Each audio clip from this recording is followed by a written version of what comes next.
தமிழ் மொழியின் துயர் தாங்க மறப்பேனா.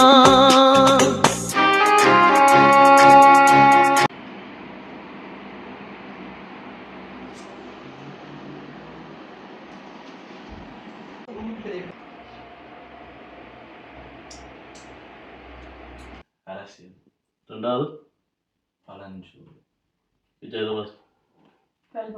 அடுத்தது கடைசி. இப்போ செய்ய போகிறது இந்த சொல்லை எப்படியே பிரிக்க போகிறோம். சரி, 1 2 3 4 சொல் இதை பிரிக்கிறது. அடுத்தது என்ன வருகிறது, தமிழை 3 பாகப்படுத்தி இயல்பாக நாங்கள் கதைக்க எப்படி கதைக்கிறோம், மேடையில் பேசிக்க அல்லது அறிக்கையில் வாசிக்க ஆவணப்படுத்த எப்படி எழுதுவோம், அதை எப்படி வாசிப்போம். அடுத்தது நாடகம் மற்றும் இசை. சரியா, இந்த 3 முறையை தான் பார்க்க போகிறோம். முதல் பிரிச்சு எழுதுறது. சரி, இதுக்குள்ள இந்த அரசியல், பழஞ்சோறு, பல்பொருள், வணங்காமல். அனைவருக்கும் வணக்கம். இந்த பதிவிலையும் ஒரு முக்கியமான விடயத்தை பற்றி தான் கதைக்க போகிறேன். அதாவது இந்த புலம்பெயர் தேசங்களில் வாழ்கிற மக்களை பற்றி குறை கதைக்கிறவைக்கு சிலருக்கு பச்சை மட்டையும், சில பேருக்கு விளக்குமாறும், சில பேருக்கு நல்லா இந்த பிஞ்ச செருப்பில் வந்து சில கால்நடைகள் இந்த கழிவை தோச்சு சில முத்தங்கள் அளிக்க வேண்டி இருக்குது. அது சார்ந்து பேச இருக்கிறேன். அதற்கு முதல் இந்த பதிவை பார்க்குற என்னுடைய உறவுகள், இன்னும் குறிப்பாக என்னிலும் வயது குறைந்த எனது தம்பி தங்கைகள், யாராவது என்னுடைய கருத்தில் எங்கேயாவது ஒரு இடத்துல நீங்கள் ஒத்து போனால் சப்ஸ்கிரைப் பண்ணி ஆதரவு தாங்கோ. என்னடா நிறைய பேருக்கு கதைக்க விருப்பம் சமநிலையாக நிறைய விஷயங்களை தொட்டு, ஆனால் விமர்சனங்களுக்கு பயந்து சில தவிர்க்க முடியாத காரணங்களால் பேச முடியாது இருக்கிறார்கள். ஆனால் எல்லாருக்கும் மூளை இருக்குது, கதைக்க வேணும் என்ற நல்ல ஆர்வமும் இருக்குது. இந்த பதிவுக்குள்ளே போகிறதுக்கு முன்னுக்கு 2-3 விடயங்களை நான் சொல்ல கடமைப்பட்டிருக்கிறேன். யாராவது புதுசாக இந்த தளத்துக்கு வந்து என்னுடைய பதிவுகளை பார்க்குற பட்சத்தில், ஏன்னா ஒவ்வொரு நாளும் குறைஞ்சபட்சம் ஒரு 50லேருந்து 70 சப்ஸ்கிரைபர்ஸ் புதுசாக வாரீங்கள். தயவு செய்து என்னட்ட வந்து ஏதாவது கேள்வி கேட்கணும், ஏதாவது கருத்து சொல்லணுமெண்டா நான் ஆரம்பத்துலேருந்து போட்ட பதிவுகளை பார்த்து, நான் எந்தெந்த தலைப்புகளெல்லாம் தொட்டிருக்கிறேன் பார்த்து போட்டு தயவு செய்து கருத்தை போடுங்க. நான் என்னுடைய சுயநில விளக்கம் கூட சொல்லியிருக்கிறேன். எனக்கு 37 வயது 38 வயது ஆக போகிறது. இரட்டை குடியுரிமை கொண்ட ஒரு ஆள். நான் வருடத்துக்கு 2 முறை என்ற தாய்நாட்டுக்கு போகிறேன். ஒரு வருடத்தில் குறைந்தபட்சம் 3லிருந்து 4 மாதம் அங்கேயே வாழ்கிறேன். எனக்கு அங்கே நிலங்கள், வீடு, விஷயங்கள் இருக்குது. சரியோ, இதுதான் என்ற விஷயம். ஏன் இதை சொல்கிறேன்டா, ஒரு பதிவை பார்க்க வேண்டியது எவ்வளவோ பண்பட்ட மக்கள் நல்ல நல்ல கருத்துக்களை போடுகிறார்கள். எனக்கு விமர்சனத்துக்கு பயம் கிடையாது. அதே நேரம் ஆக்கப்பூர்வமான விமர்சனங்களை நாகரிகமாக வச்சா நான் ஒவ்வொரு விமர்சனத்துக்கும் பதில் சொல்லி கொண்டிருக்கிறேன். ஆனால் ஒரு சிலர் இந்த விதண்டாவாதத்துக்கு, இவ்வளவு கதைக்கிறீர்களே, நீங்கள் அங்கே போய் பிடுங்க வேண்டியதானே, இவ்வளவு கதைக்கிறீங்கள் தானே, இதை இங்கே செய்ய வேண்டியதானே என்று சொன்னால், நான் ஏற்கனவே சொல்கிறேன் ராசா, நான் அங்கே நின்று வேலை திட்டங்கள் செய்கிறேன், எனக்கு தெரிஞ்சதை செய்கிறேன். அங்கேயும் ஒவ்வொரு ஆண்டிலும் கணிசமான மாதங்களை அங்கே வாழ்கிறேன். அந்த நாட்டை நான் வாக்களிக்கிறேன். இதை வந்து ஒவ்வொரு பதிப்பிலையும் எனக்கு சொல்லி கொண்டிருக்கலாம்.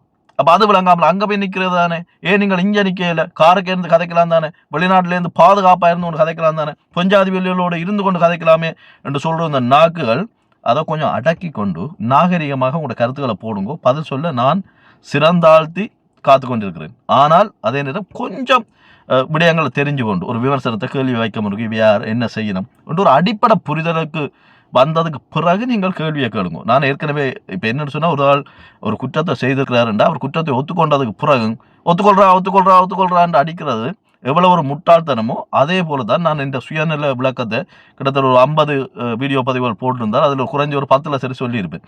எல்லாத்துலேயும் திரும்ப சொல்லிடாது என்ன கேட்குறவனுக்கு புளிச்சு போய் ஓடிடுவார்கள். இப்போ பதிவுக்குள்ளே போவோம். தயவு செய்து என்ன நேசிக்கிற உறவுகள், என்னை வாழ்த்துற, என்னை இன்னும் தள்ளுறாக்கள் முன்னோக்கி இவ சற்று குறை நினைக்கக்கூடாது. ஏன்னா சில தலைப்பில் கேட்டால் கட்டும் கோபம் வரும். இந்த தாயகம் மற்றது வந்து புலம்பெயர்ந்த தேசம், இந்த 2லையும் இருக்கிறது அந்த தாயகத்தில் உள்ள அம்மா அப்பாவால் பெறப்பட்ட பிள்ளைகள்.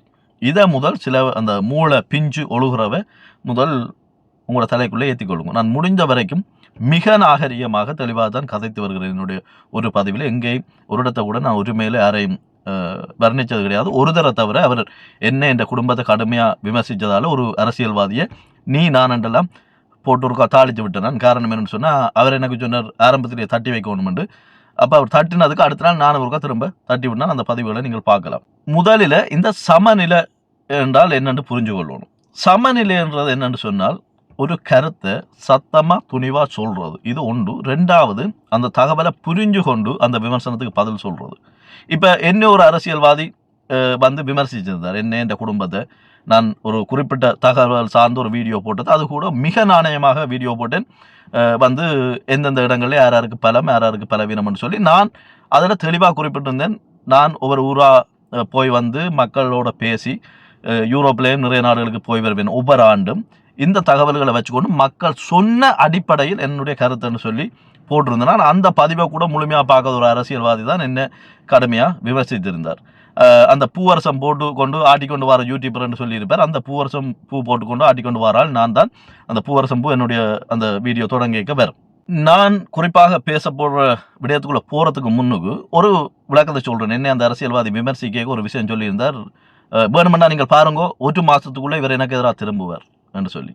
அதோட அவரை மிக நேசிக்கிற ஒருத்தர், தகவலே தெரியாமல் அவன் ஒரு நரி, இவன் ஒரு இது, அவன் அண்டா, இவன் குண்டா, இதே ஆக்கள் தான் அண்ணா அந்த மாதிரி கதைக்கிறீர்கள், நல்ல மாதிரி கதைக்கிறீர்கள், சிவத்த இதயங்கள் எல்லாம் விட்ட நீங்கள். சில நேரம் அந்த அரசியல்வாதி என்ன விமர்சித்து இப்போ ஒரு 2-3 கிழமை தான் வரும். சில வேளை இதுக்கும் உருட்டுவார் வந்து, பார்த்தீங்களா நான் சொன்னேன் 1 மாதத்துக்குள்ளே எனக்கு எதிராக திரும்புவார் கதைப்பார், நான் அப்போவே மூந்து பிடிச்சனான், மணந்து பிடிச்சனான், இதை பிடிச்சனான், அதை பிடிச்சனான்னு சொல்லிக்கொண்டு.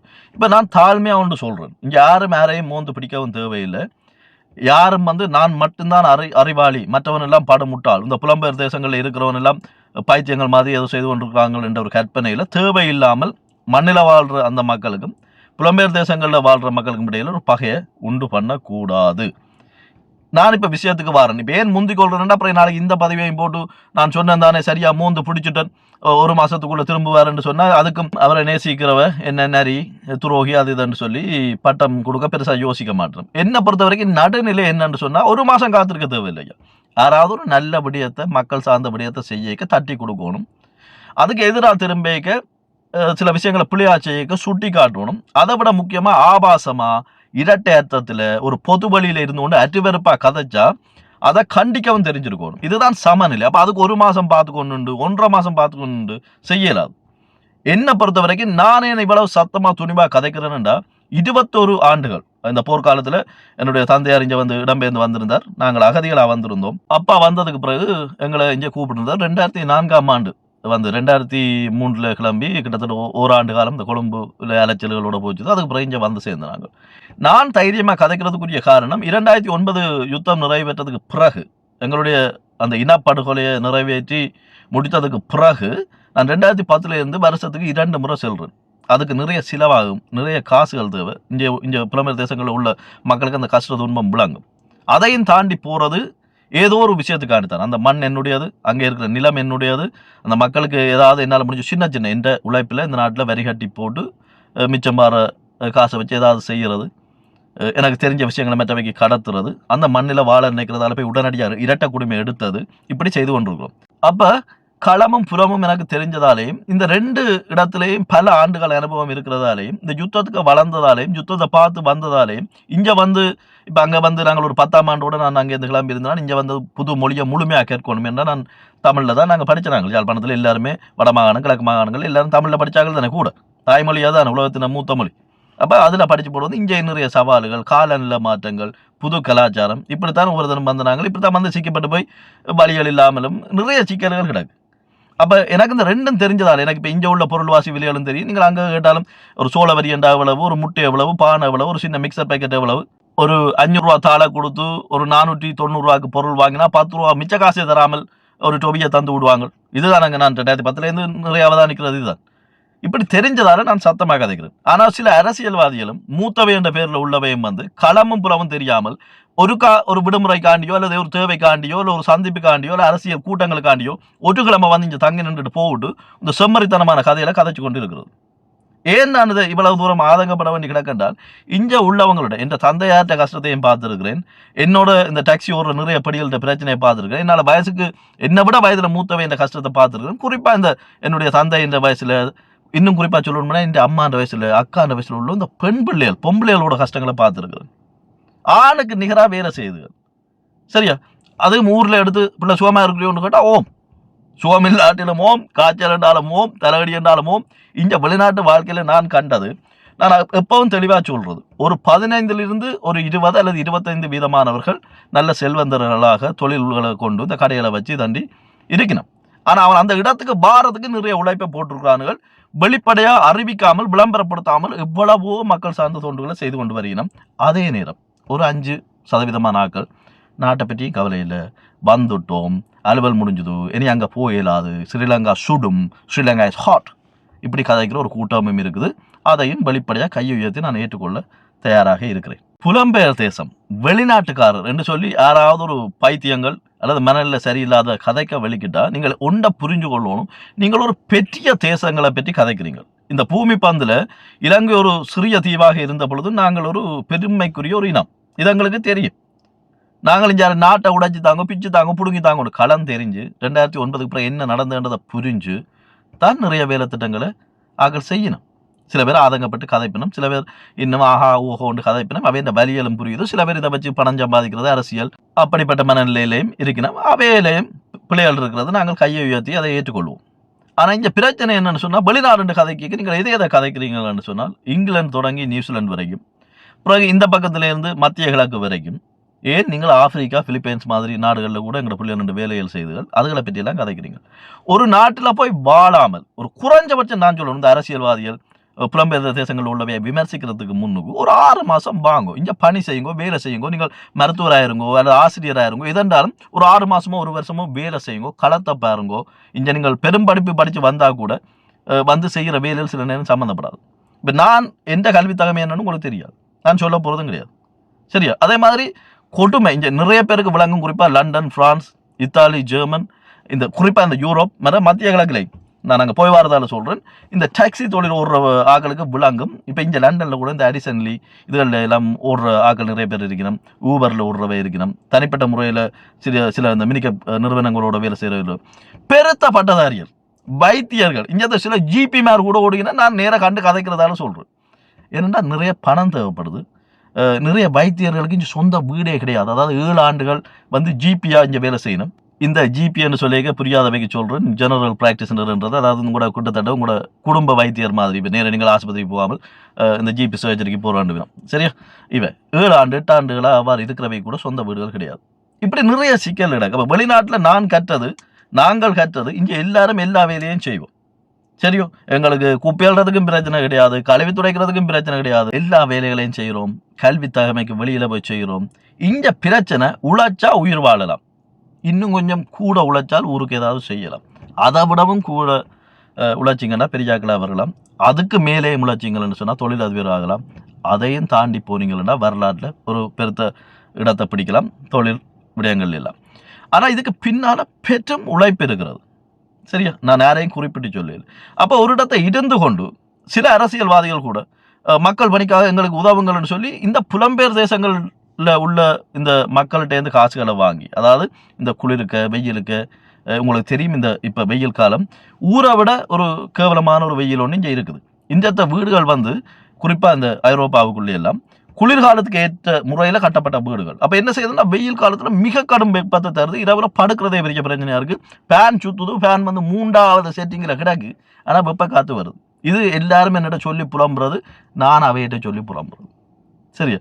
அப்போ இதுக்கு பின்னால் இருந்து கொண்டு காசு தாங்கன்னு சொல்லி வாங்க வேண்டியது, அதை பெருமையாக இவர் எனக்கு தந்தார் அவர் எனக்கு தந்தார் என்று சொல்ல வேண்டி கிடக்குது. ஆனால் உதாரணம் எடுக்கிறது மட்டும் எங்கேயாவது ஒன்று இந்த பிளவுற வெளிநாட்டு தமிழர்களை உதாரணம் எடுத்துக்கொண்டு நீங்கள் இங்கே வந்து செய்வீங்களா அங்கே வந்து செய்வீங்களா, இங்கே இது களம் அங்கே அது களம் என்று சொல்லி கதைக்க வேண்டியது. நான் சொல்கிறது எல்லாரும் ஒவ்வொருத்தரையும் மதித்து போவோம். ஊழலுக்கு எதிராக எவர் பேசினாலும் ஆதரவு அளிக்கும் களமும் புலமும், சரியா? தாயகமும் வெளிநாடும். உங்களுக்கு எப்படி சொன்னாலும் வறுமையை ஒழிக்க போராடுவோம்னு சொன்னால் ரெண்டுமே வந்து நிற்கும். ஆனால் ஒன்றை புரிஞ்சு கொள்ளணும், நாங்கள் யாரை உதாரணம் எடுக்கிறோம் என்று. இங்கே எத்தனையோ தமிழ் ஆலயங்கள்னு சொல்லி பள்ளிக்கூடங்களில் நடத்தி தமிழை கற்பிக்கிறார்கள். என்னட்ட நிறைய பிள்ளைகள் தமிழ் படிக்கணும், நான் சொல்லிக் கொடுக்குறேன். அவ்வளவு பிள்ளைகளும் இங்கே பிறந்த பிள்ளைகள் என்னட்டே எல்லாம் 27, 32, 35 வயசு பிள்ளைகள் பட்டதாரிகள் இதுகளெல்லாம் தமிழ் படிக்குங்கள், சரியோ? தமிழை ஆர்வத்தோட படிக்குதுகள், அழகாக பேசுங்கள். எனக்கு 2 பிள்ளைகள் இருக்கணும், 17 வயசுல ஆண்மகனும் 10 வயசுல பொன் குழந்தையும் இருக்குது. சரளமாக எழுதுவார்கள், கதைப்பார்கள். ஊருக்கு நான் பிள்ளையோட ஒவ்வொரு வருடமும் கூட்டிக் கொண்டு போய்க்க எங்களுக்கு அந்த சிக்கல் வாரையில் அங்கே பார்த்துட்டு ஆச்சரியப்படுகணும், ஓ இப்படி தமிழ் கதைக்கும் உண்டு. ஆனால் எனக்கு அது மனசுக்கு சங்கடமாக கிடக்கும். ஒரு தமிழ் பிள்ளை தமிழில் கதைக்குது, அதை இன்னொரு தமிழாக்கள் ஆச்சரியமாக இருக்கிற என்ற ஒரு வார்த்தையை பாவிக்க இங்கே வந்து நிற்கிறோம். அப்போ நாங்கள் உதாரணம் யாரை எடுக்கணும்? நல்லா கதைக்கிற பிள்ளைகளை, நல்லா கதைக்காத பிள்ளைகளை வந்து சுட்டி காட்டி தட்டி கொடுத்து அதற்கான நிவாரணம் என்ன, அதுக்கான தீர்வு என்னன்னு சொல்லி பார்க்கணும். சும்மா ஒரு ஊரில் இருந்து கொண்டு புலம்பெயர்ந்த தேசம் மண்ணாங்கட்டின்னு கதைச்சு கொண்டு இருக்கிறது. உங்களுக்கு உண்மைக்கு விளங்குதா இல்லையா? இங்கே எத்தனை பேர், எவ்வளவோ பேர் விளம்பரம் இல்லாமல் காதும் பச்சை மாதிரி செய்துட்டு போகிறாங்க. மத்திய கிழக்கில் வேலை செய்கிற எனக்கு நிறைய நண்பர் என்னோட படித்தபடியில் இருக்கிறாங்க. அவங்களுக்கு அதிகபட்சம் ஒரு 1,20,000 90,000 140 இது இந்த அளவுக்கு தான் அவைய செலவுகள், சோப்பு சீப்பு இதுகள் சாப்பாடு முடியும் மிஞ்சும். அதிலையும் மனசுக்கு தெரியாமல், தாய்க்கு தெரியாமல், சகோதரங்களுக்கு தெரியாமல் 15,000 ரூபா 8,000 ரூபான்னு சொல்லி இந்த முன்பள்ளி ஆசிரியர்களுக்கான காசை கொடுக்குறது, இந்த மாதிரி சில இடங்களில் அன்னதான வேலைகள் செய்கிறது, சில பிள்ளைகள படிப்பை தன்னிச்சையாக பொறுப்பேற்றுக் கொள்வது, இப்படி எத்தனையோ விலை மதிப்பில்லாத வேலையை செய்கிறாங்க. ஆனால் அரசியல் மாதிரி வந்திருந்தோன்னு கத்துற ஒரு சிலர் என்ன செய்கிறீர்கள்? காசுகளை வாங்கி வாங்கி வாங்கி சேமிச்சு கொளுத்து போயிருந்தோன்னு இந்த தேவையற்ற கதைகள் கதைக்கிறீர்கள். நான் இந்த யூடியூப் தளத்தை 53,000 54,000 சப்ஸ்கிரைபர் கடந்த பிறகு தான் தமிழுக்கே மாற்றணும். முதல் இங்கிலீஷில் செய்த நான், அதாவது எங்களோட இந்த முள்ளிவாய்க்கால் எங்களுக்கு என்ன நடந்தது, எங்களோட பிரச்சனை என்னட்டு சிங்கள மக்களுக்கு கடத்துறது, சிங்கள மக்கள் எங்களை எப்படி பார்க்குறார்கள்னு சொல்லி இங்கே கடத்தி எங்களுக்குள்ள ஒரு ஒரு என்ன சொல்ல புரிந்துணர்வை ஏற்படுத்துவோம். அரசியல்வாதிகளை நம்பி பிரயோசனம் இல்லையே. நீ ரெண்டு பக்கத்தாலே ஒரு சில நல்ல வந்து சில பணிகள் செய்யணும், அவதானிக்கிறேன், வாழ்த்துகிறேன். அவைக்கு வந்து காலங்கள் தேவை. ஆனால் நாங்களும் ஒரு சாமானிய மக்களை எங்களால் முடிஞ்ச வேலை திட்டங்களை செய்யும். முக்கியமாக எங்களோட நாக்கில் வாயில இந்த வார்த்தைகளை பற்றி மிக அவதானமாக இருக்கணும். எந்த தம்பி தங்கைகளுக்கு நான் ஒன்றை திரும்ப சொல்கிறேன். நீங்கள் எந்த ஒரு அரசியல் கட்சிக்கும் அல்லது எந்த ஒரு அரசியல் தலைமைக்கும் கீழே இருங்கோ, ஆதரவளியுங்கோ, நேசியுங்கோ. ஆனால் ஒன்றை மட்டும் நீங்கள் மண்டைக்குள்ளே வச்சுக்கொள்ளணும். வெளிநாட்டில் வாழ்கிற எல்லாரும் முட்டாள்கள் ஒன்றும் இல்லை. சரியோ, நிறைய படித்த பிள்ளைகள், எவ்வளவோ பண்புள்ளவ, நாட்டுக்கு அடிக்கடி வாரவ, ரெட்டை குடியுரிமை எடுத்து இருக்கிறவ, அங்கே இன்றைக்கும் வாக்களிக்கிறவ, இப்படி நிறைய பேர் இருக்கிறோம். அப்போ உதாரணங்களை நாங்கள் எதை வச்சு எடுக்கிறோம்? அதாவது இப்போ நான் ஊரை பற்றி இவ்வளோ சத்தமாக கதைக்கிறேன்னா அந்த மண்ணில் வாழ்கிறேன். இந்த அரசியல்வாதிகளுக்கு யாருக்காவது நான் ஒரு வெளிப்படையான சவாலை விடுறேன். இந்த புலம்பெயர் தேசங்களை பற்றி குறவாடுற சில மூளை பிதுங்கிறவைக்கு நீங்கள் வாங்க. நான் வடக்கு கிழக்கில் உள்ள தமிழர் தாயக பிரதேசத்தில் உள்ள 8 மாவட்டங்கள்லையும், தமிழர்கள் செறிந்து வாழ்கிற 8 மாவட்டங்கள்லையும் குறைஞ்சபட்சம் ஒரு மாவட்டத்தில், உதாரணத்துக்கு யாழ்ப்பாணத்தை எடுத்துக்கொள்ளுங்க, யாழ் மாவட்டம் அல்லது கிளிநொச்சி, நீங்கள் எதையும் எடுத்துக்கொள்ளுங்க, முல்லைத்தீவு, வவுனியா, மட்டக்களப்பு, அம்பாறை, திருவோணமலை, மன்னார், எது எடுத்தாலும் ஒரு உதாரணத்துக்கு யாழ்ப்பாணத்தில் இப்போ ஒரு 100 கிராமங்கள் இருந்தால் நான் குறைஞ்சபட்சம் 60 கிராமங்களுக்கு போயிருக்கிறேன். இந்த கதைக்கிற நீங்கள் வாங்கோ, நான் நீங்களும் இருந்து ஒரு தனிப்பட்ட முறையில் கதைப்போம். இந்த கேள்விகளுக்கு பதில் சொல்லுங்க. சும்மா இருந்து கதைச்சு கொண்டிருக்க கூடாது. நாங்கள் பிரிவினை எங்களுக்கு கூட வேண்டாம். இங்கே வெளியில் இருந்து கொண்டு நீங்கள் போராடுங்கன்னு சொல்லி யாரும் சொல்லிக் கொடுக்குறீங்க. இப்போ இந்த உணவு திருவிழா ரீச்சால நடந்தது, அதில் பெற்றும் குழப்பங்கள் வந்தது. நான் கூட விமர்சித்திருந்தேன். இவ்வளவு பெரிய கூட்டத்தை பார்க்க ஆச்சரியமாக இருக்கும். உண்மைக்கு இந்த மாதிரி விழாவில் கலந்து கொள்ளணும், நாங்களும் கொஞ்சம் சாப்பிடணும், என்ன மாதிரி சாப்பாடு இருக்குன்னு பார்க்கணும், பிள்ளைகளை கூட்டிக் கொண்டு போகணும், சந்தோஷமாக இருக்கணும், இதெல்லாம் ஒரு குறையும் இல்லை. ஆனால் அங்கே நடந்த சில சம்பவங்கள் வந்து வருந்தத்தக்கது. ரெண்டு பக்கத்தாலே நிர்வாகமும் பொறுப்பேற்று அதை சரி பண்ணணும். மக்களோட சில நடவடிக்கைகளும் மிக தவறானது. சரி, அதே நேரம் அவங்களுக்குள்ள எரிச்சல் கோபங்களையும் என்னால் புரிஞ்சு கொள்ளக்கூடியமாக இருக்குது. நாங்கள் போகிறோம், வரிசையில் நினைக்கிறோம், சாப்பாடு இல்லைன்னா கடுக்கும். சரியா? அப்போ அதுவும் வாங்கிக் கொள்றேன். ஆனால் இந்த பிரச்சனை என்றால் அதை வச்சு அரசியல் செய்யக்கூடாது, அதை வச்சு பிரிவினையை தூண்டக்கூடாது, அதை வச்சு எங்களை முட்டை விட்டுட்டு நீங்கள் குளிராகக்கூடாது. ஒரு விடயத்தை எல்லாரும் காதில் தெளிவாக கேட்டு உங்களோட மூலியல்களை ஏற்றி கொள்ளணும். எந்த ஒரு அரசியல்வாதியும், அதாவது வடக்கு கிழக்கில் இருந்து கொண்டு புலம்பெயர் தமிழர்களை பற்றி குறை கதைச்சால் நீங்கள் தயவு செய்து இந்த புலம்பெயர் தேசங்கள்லேருந்து ₹1 காசு கூட வாங்காதீங்க. சரியோ, நான் உண்மைக்கு சொல்கிறேன். அவர் கடை வச்சிருக்கிறார், இவர் இது வச்சிருக்கிறார், அவர் அது வச்சிருக்கிறார். நீ எந்த நாட்டுக்கும் போ. நான் யூரோப்புக்குள்ளே, அதாவது இந்த ஐரோப்பாவுக்குள்ளே வந்து நிறைய நாடுகளுக்கு போய் வருவது வழக்கம். எனக்கும் உறவுகள் இருக்கிறார்கள், போக வேண்டிய தேவைகள் இருக்குது, போகிறேன். நீங்கள் கடை வச்சிருக்கிறார், அவர் அந்த மாளிகை வச்சிருக்கிறார், பெட்ரோல் சைட் வச்சிருக்கிறார், மண்ணாங்கட்டி வச்சிருக்கிறார். ஆனால் என்ன வச்சிருக்கிறார் சொல்லுங்க பார்ப்போம். பெட்ரோல் சைட்டை வச்சிருக்கிறார். ஆனால் இந்த மனுஷனோ, இந்த மனுஷியோ, இந்த அம்மாவோ, இந்த ஐயாவோ வீட்டை போய் தன்னை பிள்ளைகளோட கரை நேரத்தை செலவழிக்கலாம். ஒன்று, அவர் அங்கே நின்று வேலை செய்யணும். ரெண்டாவது, எல்லாரையும் நம்பி சில பணிகளை ஒப்படைக்கலாது. இது காசு சார்ந்த விஷயங்கள். தொழிலை நடத்தணும், பிள்ளைகளை பார்க்கணும், பிள்ளைகள் படிக்குங்கள், ஊருக்கு நிறைய செய்கிறாங்க. நல்ல உதாரணங்கள் எடுப்போம். அண்மையிலோட ஒரு அரசியல்வாதி இந்த தமிழ், அதாவது இந்த தாய்நாட்டில் இருக்கிற பிள்ளைகளும் புலம்பெயர்ந்த தேசங்களில் உள்ள பிள்ளைகளுக்கும் உரிய வித்தியாசம் என்னன்னு சொல்லி கதைக்கிறார். அதில் ஒரு பிளபுலியா தமிழ் கதைக்கிற அல்லது கதைக்க முடியாத ஒரு மலேசியா உள்ள பிறந்த பிள்ளைகளை உதாரணம் காட்டுறீங்க. ஏன் நீங்கள் வாங்க ராசா, இந்த வீட்டை வாங்க, நீங்கள் தாராளமாக வாங்க, உங்களுக்கு நீங்கள் தங்கி போகிறதுக்கான வசதிகள் எல்லாத்தையும் நான் செய்து தரேன். எங்களோட வீட்டை யார் வந்தால் நான் அப்படி கவனிப்போம். எங்களோட தமிழ் குடும்பங்களில், தமிழ் வீடுகளில், களத்திலையும் புலத்திலையும் எங்கே போனாலும் ஒரு பண்பு கிடக்கு. வாங்கோ, இருங்கோ, சாப்பிடுங்கோண்டு நல்ல எத்தனையோ 1000 பிள்ளைகள் தமிழ் கதைச்சு கொண்டு தெரியுது. ஆனால் நீங்கள் உதாரணத்தை மலேசியாவில் போய் எப்படி கொண்டு நீங்கள் உங்களுக்கு புரியுதா? ஏதாவது பகைய பிரிவினையை மூட்ட வேண்டாம். இதால நாங்கள் சிதஞ்சது காணும். நான் தாழ்மையாக கேட்டுக்கொள்றது, எங்கட மண்ணில் ஊழலுக்கு எதிரான அரசியல் தேவை, பண்பான அரசியல் தேவை. மற்றது வந்து எதிர்த்து எங்கட கருத்தை ஒரு கற்ற முறையில் அரசியல் சட்டத்திட்டங்களை விளங்கி கொண்டு பாராளுமன்றம் என்றா என்ன, மாவட்ட சபை அபிவிருத்தி கூட்டங்கள் என்றா என்ன, இந்த டிசிசி இதுக்கு என்னென்ன அதிகாரங்கள் இருக்குது, அதாவது மாவட்ட அபிவிருத்தி சபைக்கு என்ன அதிகாரம், இனி வரப்போகிற மாகாண சபைக்கு என்னென்ன அதிகாரம். இப்போ இந்த அனுரகுமார் தலைமையிலான மரியாதைக்குரிய இந்நாள் ஜனாதிபதி அவர்களின் ஆட்சிக்கு பிறகு இந்த மாகாண சபை தேர்தல் வந்தால் அதில் என்னென்ன மாற்றங்களோடு இந்த தேர்தல் வருது, அப்படி அந்த தேர்தலில் வென்று முதலமைச்சர் ஆகிறவருக்கு என்ன அதிகாரங்கள் இருக்கும். ஏன்னா உங்களுக்கு தெரியும், விக்னேஸ்வரன் ஐயா இருக்க சில அதிகாரங்கள் சரியாக கொடுவரையில் அவர்களே நிறைய விமர்சனங்கள் குற்றச்சாட்டுகள் எல்லாம் இருக்குது. அப்போ இதுகளை புரிஞ்சு கொண்டு நாங்கள் எல்லாத்துக்கும் இனவாத அரசை மத்திய அரசு கை காட்ட தேவையில்லை. எங்களுடைய அதிகாரத்துக்குள்ள இருக்கிறத புரிஞ்சு சண்டை பிடிச்சு பெற்றுக்கொள்ற ஒரு அதிகாரமும் வேணும். அதே நேரம் அந்த அதிகாரத்தை கேட்டு சண்டை பிடிக்கிறவருக்கு அறிவுன்றது தேவை, அது முக்கியம். அந்த சட்ட நுணுக்கங்களும் தெரியணும். அதுக்கு கல்வி தகமை எல்லாத்தையும் கூட பட்டறிவு முக்கியம். அதுக்கு முதல் கதைக்க பேச தெரிகிறது மிக முக்கியம். நான் உங்களை திரும்பவும் சொல்கிறேன், ஊழலுக்கு எதிராக கதைச்சு நிறைய நல்ல விடயங்களை செய்ய முயற்சிக்கிற வைக்கும் நாக்கும் பாயும் சரியில்லை, வார்த்தைகளில் ஆபாசமாகவும் ரெட்டை அர்த்தமாகவும் கிடக்குன்னு சொன்னால் அது பிரயோசனம் இல்லை. ஒரு அசிங்கமான ஆடுற நிலையா நிற்காத ஒரு அத்திவாரத்தில் பெரும் கட்டிடத்தை, ஏன் ஒரு சின்ன குடிசையை கூட ஒரு ஆட்டு கொட்டில் கூட போடல ஆடம் என்ன. இதுகளை புரிஞ்சு கொண்டு தயவு செய்து அங்கே உள்ள பிள்ளைகளுக்கும் இங்கே உள்ள பிள்ளைகளுக்கும் பிரச்சனைகளை மூட்டி விட வேண்டாம். மற்றது என்னுடைய அன்புக்கினிய உறவுகள் இந்த தாயகத்திலிருந்து நீங்கள் எங்கே இருந்து பார்த்தாலும் ஒரு விஷயத்தை புரிஞ்சு கொள்ளுங்க. ஒரு அரசியல்வாதியை நாங்கள் தொடர்றோம், அவர் ஒரு மேடையிலையோ அவற்றை யூடியூப் தளத்திலையோ அல்லது பொதுக்கூட்டங்களையோ ஒரு கருத்துக்களை சொல்லுவேன். நீங்கள் ஒன்றை விளங்கி கொள்ளணும், உங்களுக்கு வெளிநாட்டை இந்த காசு அனுப்பப்படுதோ அது உண்டு அண்ணாவோ தம்பியோ தங்கச்சியோ தான் அனுப்பப்படுது. நாங்கள் ஒரு நாளும் வெளிநாட்டில் ஒன்று கஷ்டங்களை புரிஞ்சு கொள்றே இல்லை. அதுக்காக நாங்கள் இங்கே தியாகம் செய்கிறோம், கஷ்டப்படுகிறோம், கஷ்டப்படவே வந்தோம், இதெல்லாம் நான் சொல்லல. சில பேருக்கு நாட்டுக்கு வரையிலும், சில பேருக்கு தவிர்க்க முடியாத காரணங்களால் நாட்டுக்கே திரும்ப இயலாது. உங்களோட அந்த மூலையிலக்க இதை கொண்டு ஏற்றுங்க. என்ன பிரச்சனைன்றா, இலங்கையில் எந்த ஆட்சி மாற்றம் நடந்தாலும் சில பேர் சொல்லுவாங்க அனுர வந்து விட்டார், அப்போ ஏன் இப்போ வரையிறாது, இப்போ எல்லாம் நல்லா தானே கிடக்கு. அனுரகுமார திசாநாயக்க என்ற ஒரு மரியாதைக்குரிய ஜனாதிபதியை நான் மதிக்கிறேன். அவரை வந்து சில இடங்களில் ஆதரிச்சும் இருக்கிறேன். அவர் செய்கிற ஊழலுக்கு எதிரான நடவடிக்கைகள், அவர் செய்கிற அரசியலில் பாராட்டியும் இருக்கிறேன். ஆனால் ஒரு 5 வருஷம் ஆண்டதுக்கு பிறகு தான் அவரும் என்ன செய்கிறாருன்னு எங்களால் விளங்கி கொள்ளேன். ஆரம்பத்திலேயே பாராட்டி தூக்கி தோளில் வச்சு போட்டு பலமை போல ஏமாந்து போய் தலையை கொண்டு குத்தி கொண்டு நிற்கலாம். அவருடைய ஜேபிபி கால வரலாறுகள், இந்த சுனாமி காலத்தில் அவர் நான் நினைக்கிறேன் விவசாய அமைச்சராக இருந்தவர், அந்த பதவியை தூக்கி எறிஞ்சு போட்டு போனவர். ஏன்னா அந்த உதவி திட்டங்களை வந்து அரசும் தமிழக விடுதலை புலிகளும் சேர்ந்து செய்யணும் என்ற ஒரு சிக்கல் வரைக்கும், அதாவது இந்த யுத்த நிறுத்தம் அமல்லேருந்து பேச்சுவார்த்தைகள் நடந்த காலங்கள் எல்லாம் அவர்கள் கடுமையான போராட்டங்கள் எல்லாம் எடுத்தார்கள். இந்த வரலாறுலாம் தெரிஞ்சுதான் நாங்கள் வந்திருக்கிறோம்.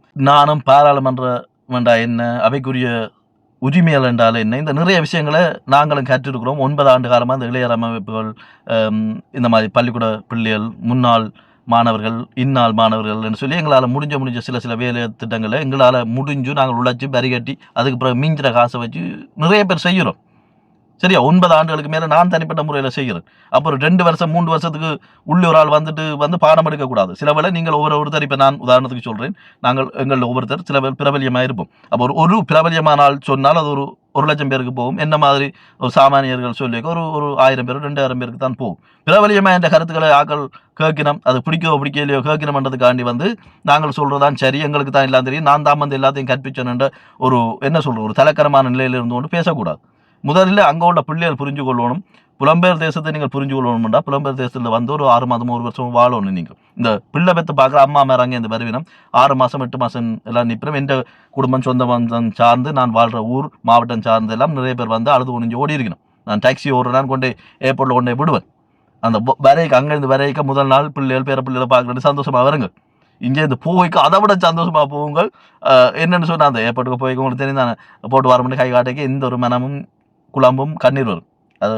அது இந்த யுத்தத்தால் பாதிக்கப்பட்டவங்களுக்கு சரியாக விளங்கும். அது ஆனால் அவன் இந்த கண்ணில் ஒரு சந்தோஷம் தெரியும். கும்பிட்டஞ்சாமி இனி இந்த மண்ணுக்கு நாங்கள் வரையில் குளிர்ந்து காஞ்சி எல்லாம் காணும், பிள்ளை மாப்பிள்ளை வரையும் நீங்கள் வாங்குவோன்ட்டு ஒரு நாசுக்கா சொல்லிட்டு போகணும். என்னடா நான் எத்தனை பேரையோ ஏற்றி இறக்குறேன். இன்னொன்றா நீங்கள் விளங்கி கொள்ளணும். எனது அன்பிற்கும் மரியாதைக்கும் உரிய உறவுகள், குறிப்பாக என்னிலும் வயது குறைந்த பிள்ளைகள், அதாவது ஆட்சி இலங்கையை பொறுத்த வரைக்கும் எந்த ஆட்சி மாற்றம் நிகழ்ந்தாலும் இந்த உள்கட்டமைப்புகள், இராணுவம், காவல்துறை, புலனாய்வு, இதுகள் வந்து எந்த நேரமும் அந்த ஆட்சியாளருக்கு கீழே விசுவாசமாக இருக்குமென்னு சொல்லிடலாம். இப்போ உதாரணத்துக்கு மஹிந்த ராஜபக்ச அவர்கள் ஆட்சியிலேருந்து போய் ரணில் அவர்கள் வருகிறார் என்று வைங்க. ரணில் அவர்கள் போய் வந்து மரியாதைக்கு இந்நாள் ஜனாதிபதி அனுரகுமார திசாநாயக்க அவர்கள் வந்தால் கூட இந்த உள்கட்டமைப்பில் உள்ளவ வந்து மற்ற முன்னாள் அதிபர்கள் அதிகாரிகளுக்கு எல்லாம் விசுவாசமாக இருப்பார்கள். காரணம் என்னென்னு சொன்னால் இப்போ இன்றைக்கு நான் ஆட்சி ஏற்றுட்டேன்னு சொன்னால் நேற்று வரைக்கும் நான் இன்னொரு ஜனாதிபதி சொன்னதை கேட்டு நான் செய்திருக்கிறேன். விருப்பு வெறுப்புகள் இருக்கும். அப்போ சில வெளிநாட்டில் வாழ்கிற உறவுகள் நான் தனிப்பட்ட முறையில் இருக்கிறேன், கதைச்சிருக்கிறேன், கேட்டிருக்கிறேன். என்ன சிக்கல் வரும்னு சொன்னால் குறிப்பாக அந்த ஆரம்ப காலகட்டங்களில் இந்த மாற்று இயக்கங்களில் இருந்தவ, எங்களோட சுதந்திர விடுதலை போராட்டத்தில் பங்கெடுத்தவ, எந்த ஒரு அமைப்பில் இருந்து பங்கெடுத்தவ, சில பேருக்கெல்லாம் நாட்டுக்கு போகாத பிரச்சனைகள் கிடக்கு. ஆட்சி மாறி என்னதான் நடந்தாலும் ஒரு நிரந்தர தீர்வு தமிழ்நாட்டு அரசியல் பிரச்சனைகள் தீர்க்கப்பட்டு, அதாவது இந்த சுதந்திர போராட்ட அமைப்பின் மீதான தடை நீக்கப்படாத வரைக்கும் யாரையுமே கைது செய்யலாம். எல்லா பிரச்சனையும் இப்போ உண்மைக்கு நிறைய பேர் சொல்லினோம், நாங்கள் அன்ரோவை நம்புகிறோம், அவர் அப்படி செய்ய மாட்டார். சரி, அப்படி செய்ய மாட்டார், உங்களோட வாக்குவாதத்துக்கே பார். ஆனால் அடிமட்டத்தில் இப்போ என்ன கைது செய்தால் எப்படி அந்த மரியாதைக்குரிய ஜனாதிபதிக்கு அது காதுக்கு போய் சேரும்னு நினைக்கிறீங்க? எங்களோட வீடுகளிலேயே நடக்கிற சின்ன சின்ன விஷயங்கள் 2-3 கிழமைக்கு பிறகு தான் சில பேருக்கு வீட்டில் உள்ள வைக்க தெரியும்.